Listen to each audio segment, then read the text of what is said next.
Europa. Australia hace lo propio respecto a la Antártida, dirigiéndose al norte, a climas más cálidos. Las posiciones de nuestros continentes empiezan a ser familiares, aunque no tanto sus elementos más distinguibles. Las cadenas montañosas más extensas del planeta, los Alpes y el Himalaya, y las grandes depresiones, como el Gran Cañón del Colorado, aún no se han formado. Surgirían en una de las mayores batallas de la naturaleza, la resultante del choque de continentes.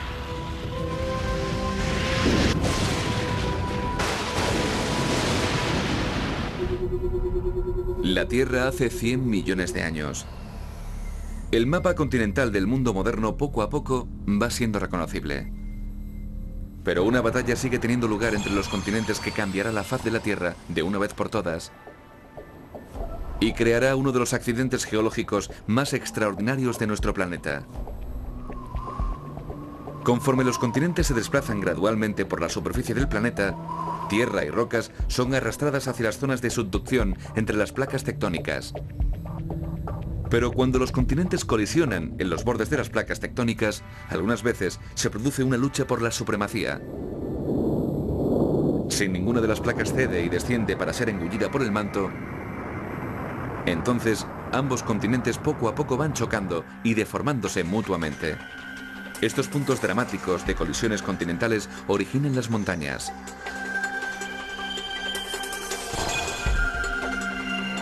Los Alpes, la mayor cadena montañosa de Europa. Con más altura que las montañas rocosas, los Alpes empiezan desde Francia en el oeste y pasando por Italia, Suiza y Austria, terminan en Eslovenia en el este. Su formación es el resultado directo de la colisión continental entre África y Europa. La historia de los Alpes comienza cuando la placa africana se desgajó de la sudamericana. Entonces empezó a desplazarse hacia Europa. Sin el movimiento tectónico no hubiera habido montaña alguna en nuestro planeta. El profesor Gerard Stanley, de la Universidad de Lausana, estudia el proceso que originó los Alpes. Las placas africana y euroasiática empezaron a aproximarse, atrapando entre ellas a una tercera placa, la ibérica. Las tres placas entrechocaron. La placa euroasiática se introdujo en el manto, parando en seco la placa ibérica. El mar de Tetis empezó a cerrarse. Conforme la placa euroasiática avanzaba bajo la placa africana, iba a desplazar el lecho del mar de Tetis y parte de la placa ibérica 1000 kilómetros hacia el norte, levantando la altura del terreno miles de metros. Las rocas que empezaron su existencia en el fondo del mar terminaron en las cumbres de los Alpes. Es fascinante suponer que cuando uno está en lo más alto del monte Cervino, en realidad está pisando la parte más elevada de África. Para los geólogos, África termina en los Alpes. Durante los 100 millones de años siguientes, los continentes continuaron aplastándose. Nuevas cadenas montañosas se fueron formando por todo el planeta. La mayor de todas, el Himalaya, se formó cuando la placa india, en su desplazamiento hacia el norte, embistió contra la placa euroasiática. Avanza 5 centímetros cada año, ocupando el primer puesto en poder de colisión.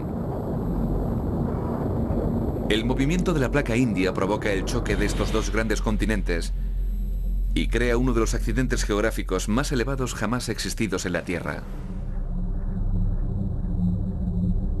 El increíble poder de la deriva continental no solo levanta montañas, sino que también esculpe una de las orografías más fáciles de distinguir: el Gran Cañón, en Arizona. El Gran Cañón es una gran cicatriz en la superficie de la Tierra. El geólogo Ron Blakey lleva más de 30 años estudiando el cañón. Es un lugar excepcional en el planeta para contemplarlo de cerca. El Gran Cañón tiene 450 kilómetros de largo y consigue abarcar los 29 de ancho. Llega a alcanzar una profundidad de 1,5 kilómetros.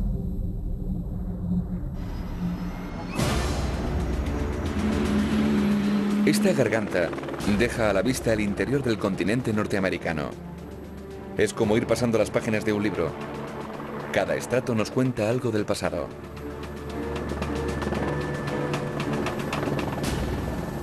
Uno de los elementos más obvios del Gran Cañón es que conforme recorremos sus paredes, es como ir viajando a través de una máquina del tiempo. Cada estrato de roca revela la historia geológica de Norteamérica. Desde el momento actual hasta hace 2000 millones de años. A mayor profundidad, más antiguas son las rocas.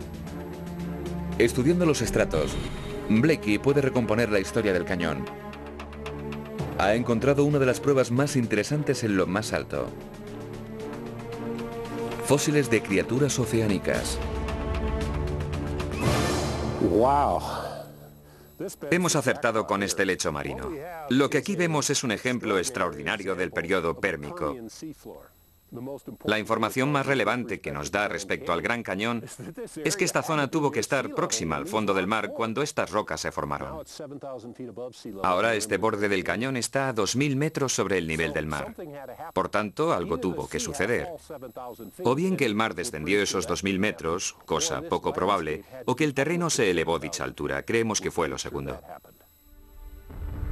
Hace 250 millones de años, el cañón empezó a formarse como consecuencia de la colisión entre las placas del Pacífico y la norteamericana.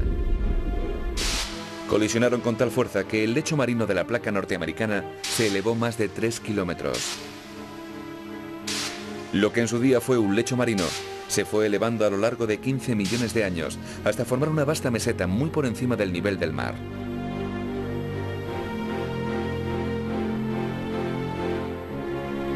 Así permaneció durante millones de años, mientras era transformada por la erosión del agua.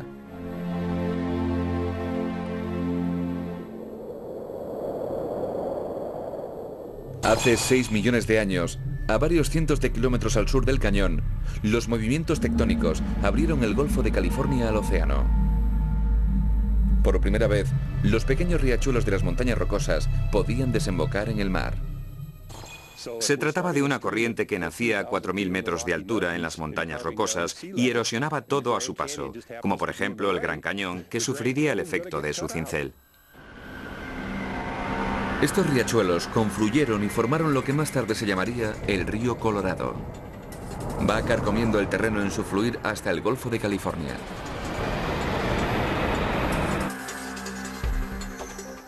Fue un río el que esculpió el cañón. El agua iba erosionando las rocas, un estrato y otro, arrancando materiales del cañón y dejando el gran precipicio que hay aquí abajo. El Gran Cañón es un reflejo de la asombrosa fuerza de los continentes a la hora de modelar nuestro planeta. Continuemos con nuestro viaje que traza el nacimiento y la destrucción de los continentes. Situémonos 20 millones de años atrás. 4000 kilómetros al sur del Gran Cañón, otra colisión de placas está a punto de suceder. El mapa del mundo moderno está casi acabado. En este momento, el tramo de agua que fluye entre el Océano Pacífico y el Atlántico sigue separando Norteamérica de Sudamérica. En el transcurso de muchos millones de años, la placa del Pacífico se va deslizando bajo la placa del Caribe. La presión provoca la erupción de los volcanes del fondo del mar. Algunos explotan con tal virulencia que crean una sucesión de pequeñas islas entre América del Norte y del Sur. Durante los siguientes 17 millones de años, las corrientes oceánicas depositan sedimentos en los espacios existentes entre estas nuevas islas. Con el tiempo, los sedimentos se van acumulando y comprimiendo hasta formar lenguas de tierra entre las islas. Hace 3 millones de años, el Istmo de Panamá, una estrecha franja de tierra, finalmente enlaza los dos continentes americanos, separando el Océano Pacífico del Atlántico. El flujo de agua entre ambos océanos deja de existir y las corrientes deben tomar otros derroteros. Esto causa entonces otro cambio en el clima de nuestro planeta. Altera la dirección de las corrientes cálidas a lo largo y ancho del globo, trastocando los patrones meteorológicos y posiblemente abocando al planeta a una edad de hielo. Muchas especies desaparecen. Ya se han formado los continentes que conocemos en la actualidad, creando un medio óptimo y habitable para el progreso y la